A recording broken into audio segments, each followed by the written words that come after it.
আমাদের আজকের গল্প তুলনা। কলমে কঙ্কনা ভট্টাচার্য। রাতের খাবার টেবিলে বসে একটু ইতস্তত করে রজত শুভ্র বলল, বাবাকে বলেছ মা? মীনাক্ষী প্লেটে রুটি দিতে দিতে বলল, বলেছি। কি বলল? বলল তোমাদের ভাবতে হবে না, তোমরা মজা মারতে যাচ্ছ, যাও। ব্যাস, তাহলে তো কোনো কথাই নেই। তুমি তৈরি তো? হ্যাঁ। তোমার কটা ব্যাগ? একটা। ওষুধপত্র নিয়েছো? সব। বাসন্তীর মাকে বলে রেখেছো তো? হ্যাঁ। রাতে শুতে এসে মীনাক্ষী তবুও একবার স্বামী সুকান্তকে বলল, এখনও একবার ভেবে দেখো, মেয়েটা এত করে বলছে যখন, চলো না। না, তুমি বড় অভদ্র। এবার ঝাঁঝিয়ে উঠলেন সুকান্ত। বলছি যাব না, তখন থেকে ঘ্যানর ঘ্যানর করছো কেন? ওরকম মেয়ের সঙ্গে আমি কোথাও যাব না। মীনাক্ষী বলল, আস্তে আস্তে, শুনতে পাবে তো। তাছাড়া ভুলে যাচ্ছ কেন, ওই একরত্তি মেয়েটা তোমার ছেলের বউ। বউ? ওই মেয়েটা একটা বউ? আমার ছেলের বউ? ছোট ছোট প্যান্ট পরে ঘুরে বেড়ায় সকল সময়, হা হা হি হি। পোশাকের ছিঁড়ি ছাদ নেই, মাথায় বহু খুঁজে তারপর সিঁদুর দেখতে পাওয়া যায়। আমার সকালে আজকাল হাঁটতে যাওয়া পর্যন্ত ওই বউয়ের জন্য বন্ধ হয়ে গিয়েছে। সব সঙ্গীরা জিজ্ঞেস করে, ঘোষদা, তোমার ছেলের বউ শাড়ি পরতে পারে না? না। মীনাক্ষী একটা দীর্ঘশ্বাস ফেলে বলল, তুমি শুধু পোশাকটা দেখলে, মেয়েটার মনটা দেখলে না? তোমার কষ্ট হয় বলে এসেই কমোড লাগিয়েছে, ঘরে এসি লাগিয়েছে, পান থেকে চুন খসার আগে যা বলো তাই এনে দেয়। বাবাই বাবাই বলে অস্থির হয়। তোমার তো মেয়ে আছে, এক গ্লাস জল দিয়েছে কোনোদিন তোমাকে হাতে করে? অত কথার উত্তর দিতে পারবো না। একবার বলেছি যখন, যাব না তখন যাব না। বেশ, সাবধানে থেকো। হ্যাঁ হ্যাঁ, আমি বল্লিকে ডেকে নেব। সব বেনাশ, ও কাজটিও করো না, খেটে খেটে মরে যাবে। এসে চিৎপাত হয়ে শুয়ে থাকবে, এক গ্লাস জল পর্যন্ত নিয়ে খাবে না। বাসন্তীর মা রেগে জ্বলে মরবে। মরবে তো মরবে, তোমাকে দেখতে হবে না। তোমরা মজা মারতে যাচ্ছ, যাও। মীনাক্ষী একটু রেগেই গেল, বলল, আহা, কথার কি ছিঁড়ি দেখো না। একবার চলে যাই, বুঝতে পারবে, তখন চোখের জল পিছনে মুছতে হবে। সুকান্ত কোনো কথা না বলে চুপ করে পাশ ফিরে শুয়ে পড়ল।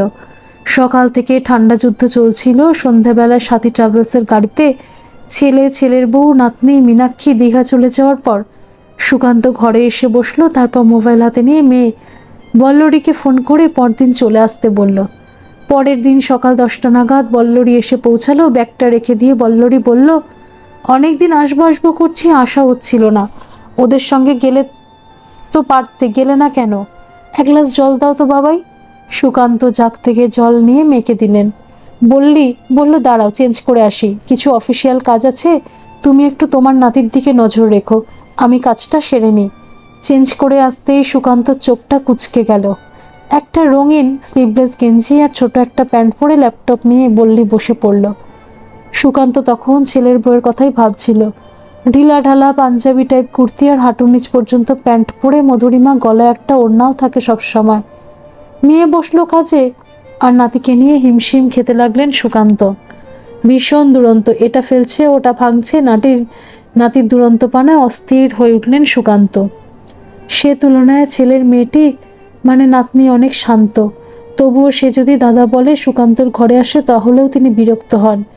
মীনাক্ষী সবসময় ঢাকার চাপা দিয়ে রাখে, তবু একটা ক্যাডবেরি পেলে তার আধখানা দাদাকে দেওয়ার জন্য ছোট্ট মেয়েটা দৌড়ে আসে। বাসন্তীর মা জলখাবার দিয়ে গিয়েছিল, বললি খাওয়ার পর ডিশটা বিছানাতেই রেখে দিয়েছে। সুকান্ত নামালেন ডিশটা, তারপর সিঙ্কে গিয়ে রেখে আসলেন। বেলায় 2:30 বেজে গেল, এখনও ছেলেটাকে স্নান করায়নি বললি। সে কথা বলতেই বললি বলল, দেখছো তো কাজ করছি, ওর অভ্যাস আছে দেরিতে স্নান করার, খ্যাচ খ্যাচ করো না তো। বাসন্তীর মা টেবিলে দুপুরের খাবার রেখে গিয়েছিল। সুকান্ত নাতিকে স্নান করিয়ে দিয়ে বল্লিকে বললেন ছেলেকে খাইয়ে দিতে। নিজে খেয়ে যখন উঠলেন তখন প্রায় 3:30 বাজে।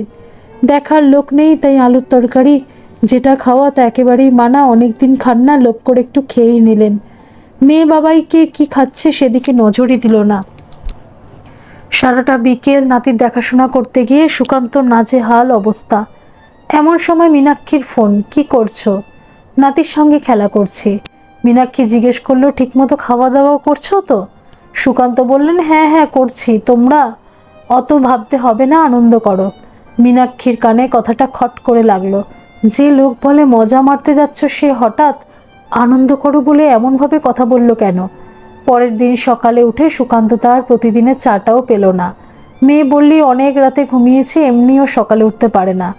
সুকান্ত ভাবলেন সকালে তিনি যখন ওঠেন মধুরিমা মানে ছেলের বউ দুটো ক্রিম ক্র্যাকার বিস্কিট আর চিনি ছাড়া চা শ্বশুরের হাতে এনে দেয়। আজ তা অনুপস্থিত।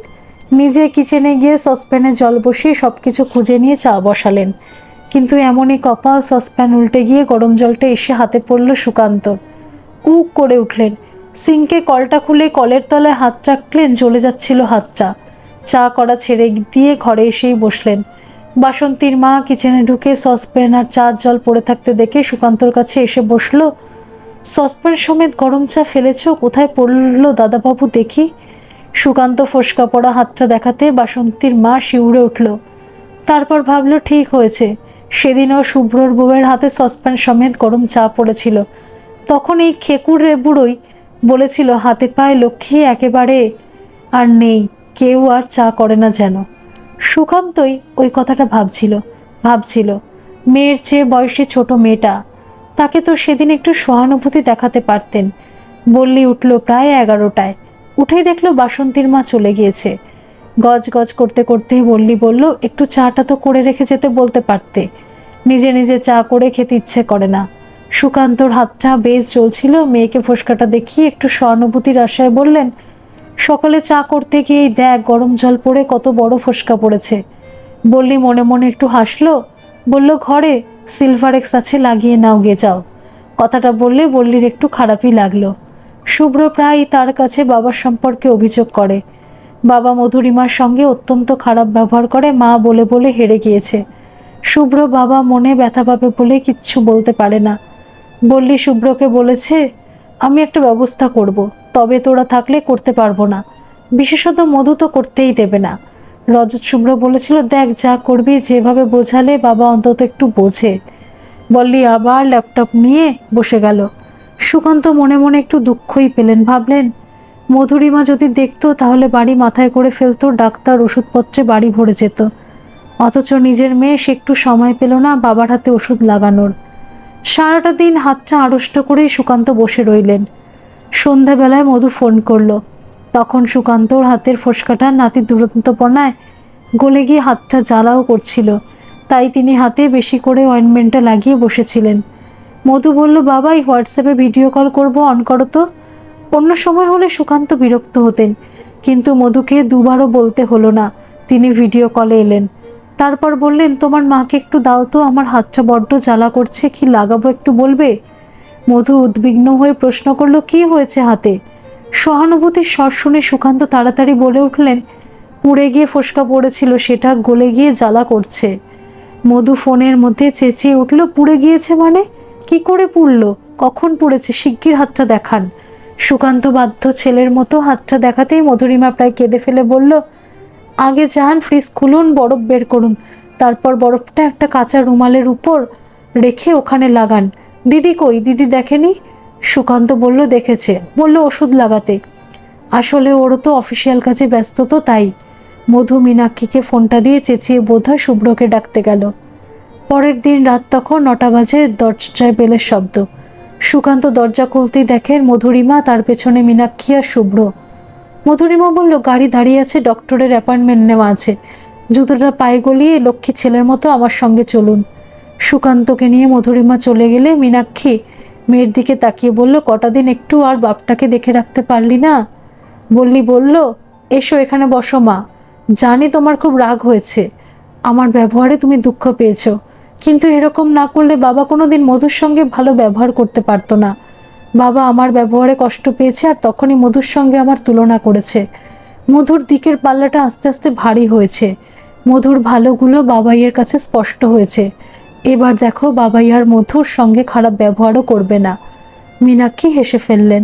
শুভ্র দিদিকে জড়িয়ে ধরে বলল চিরকাল তোর বুদ্ধির ওপর আমার প্রবল আস্থা, ওই জন্যই তো তোকে বললাম। বল্লরী বলল থাক হয়েছে, আর তেল দিতে হবে না। দেখ মা, কেউ যদি কোনো কথা সহজে বুঝতে না চায় তাহলে জোর করে তার চোখ খুলে দিতে হয়, এটাই নিয়ম। হয়তো বাবাই একটু কষ্ট পেয়েছে, কিন্তু পরে বুঝিয়ে বললে সব ঠিক হয়ে যাবে।